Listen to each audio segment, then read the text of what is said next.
Ayun, magandang umaga. Andito kami ngayon sa Calatagan, Batangas. Nag-outing kami. Dito yan, oh. Ayun, Tatay Rumis Transit House. Ayan. Nasa kami, beach resort. Bali, dikit-dikit nga pala yung beach resort dito. Kaya lang ngayong umaga kasi may dumating na isang grupo. Hindi naman namin na-expect na may maniningil sa amin na bukod sa entrance fee, tapos sa cottage.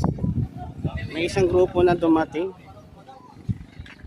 Nanghihingi sa amin ng 35 pesos kada isang tao. Nagpapakilala sila ng taga-tourism. May bibigay naman daw na resibo. Kaya alam mo, parang hindi naman tama yun na sisingilin kami pa. Dahil nga daw tourism daw sila. Eh may